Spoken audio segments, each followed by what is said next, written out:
তিস্তা নদী রক্ষা আন্দোলনের প্রধান সমন্বয়ক অধ্যক্ষ আসাদুল হাবিব দুলু বলেছেন, তিস্তা মহাপরিকল্পনা নিয়ে দেওয়া কথা শেখ হাসিনা রাখেননি। শুক্রবার দুপুরে Rangpur chamber of commerce and ইন্ডাস্ট্রির মিলনায়তনে আয়োজিত সংবাদ সম্মেলনে তিনি একথা বলেন। রংপুর ব্যুরো সংবাদদাতা মোহাম্মদ ইউসুফ খানের পাঠানো তথ্যচিত্রে ডেস্ক রিপোর্ট। দুলু বলেন, ঘর পোড়া গরু সিঁদুরে মেঘ দেখলে ডরায়। স্বৈরাচার শেখ হাসিনা সরকার কথা দিয়ে তিস্তা মহাপরিকল্পনার স্বপ্নতরী তিস্তার তীরে নিয়ে এসে ডুবিয়ে দিয়েছিল। আমরা আর আশাহত হতে চাই না।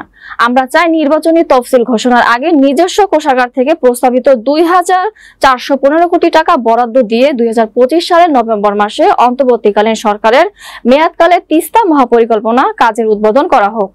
পরে নির্বাচিত সরকার যারাই আসবেন তারা এ কাজের ধারাবাহিকতা রক্ষা করবে। এ কাজের জন্য জরুরি প্রয়োজন আগামী একনেক সভায় অর্থ বরাদ্দ নিশ্চিত করা। তিস্তা মহাপরিকল্পনা তিস্তা অববাহিকার ২ কোটি মানুষের প্রাণের দাবি উল্লেখ করে দুলু বলেন, এ দাবিতে জাগো বাহে তিস্তা বাঁচাই স্লোগানে তিস্তা নদী রক্ষা আন্দোলন কমিটির ব্যানারে গত ১৭ ও ১৮ ফেব্রুয়ারির ১১৫ কিলোমিটার বিস্তৃত তিস্তার ২ তীরে ৪৮ ঘন্টা অবস্থান কর্মসূচি পালিত হয়েছে। কর্মসূচিতে তিস্তা পাড়ের ৫ জেলার ১১টি পয়েন্টের প্রতিটিতে লাখো মানুষ অংশ নেয়। তিস্তা নদী রক্ষা আন্দোলনের পাশাপাশি তিস্তা বাঁচাও নদী বাঁচাও সংগ্রাম পরিষদ সহ এই অঞ্চলের সব রাজনৈতিক দল, জাতীয় নেতৃবৃন্দ, ছাত্র, সামাজিক ও সাংস্কৃতিক সংগঠনগুলো এই দাবিতে ঐক্যমত্য পোষণ করেছে। দুলু বলেন, এই অঞ্চলের মানুষের সারা জাগানো আন্দোলনের প্রেক্ষিতে অন্তর্বর্তীকালীন সরকার তিস্তা মহাপরিকল্পনা বাস্তবায়নে আন্তরিক উদ্যোগ গ্রহণ করে। সরকার প্রধান অধ্যাপক ডক্টর মোহাম্মদ ইউনূসের নির্দেশনায় পাওয়ার চায়নার সঙ্গে এমনই চুক্তি নতুন করে নবায়িত হয়।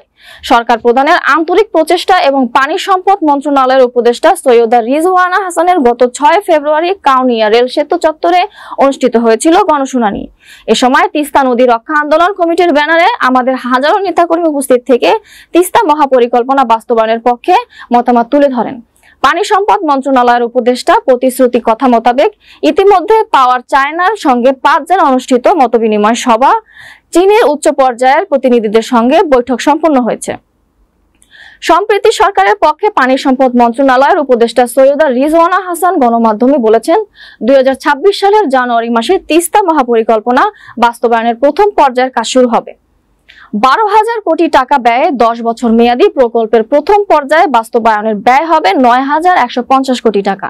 এর মধ্যে চীনের কাছে ঋণ চাওয়া হয়েছে ৬,৭০০ কোটি টাকা। বাকি ২,৪১৫ কোটি টাকা সরকারি কোষাগার থেকে দেওয়া হবে। চীনের সঙ্গে ফাইন্যান্সিয়াল এগ্রিমেন্ট এখনো হয়নি জানিয়ে বিএনপির এই শীর্ষ নেতা বলেন, এই বিষয়টিতে অর্থ মন্ত্রণালয়ের অর্থনৈতিক সম্পর্ক বিভাগের সঙ্গে চীন কাজ করেছে। বিভিন্ন গণমাধ্যম থেকে জানা যায়, চলতি বছরের শেষে চীনের সঙ্গে প্রযুক্তি এবং ঋণ চুক্তি সম্পন্ন হতে পারে। ২০২৬ সালের ফেব্রুয়ারিতে জাতীয় নির্বাচন। তার আগে তিস্তা মহাপরিকল্পনা বাস্তবায়নের উদ্বোধনের দাবিতে ৫ই অক্টোবর রংপুর বিভাগের ৫ জেলায় পদযাত্রা শেষে জেলা প্রশাসকের মাধ্যমে অন্তর্বর্তীকালীন সরকার প্রধানের কাছে স্মারকলিপি প্রদান, ৯ অক্টোবর উপজেলা পর্যায়ের গণসমাবেশ এবং ১৬ অক্টোবর ১০ উপজেলার ১১টি স্থানে একযোগে মশাল প্রজ্বলন কর্মসূচি ঘোষণা করেন তিস্তা নদী রক্ষা আন্দোলনের প্রধান সমন্বয়ক অধ্যক্ষ আসাদুল হাবিব দুলু।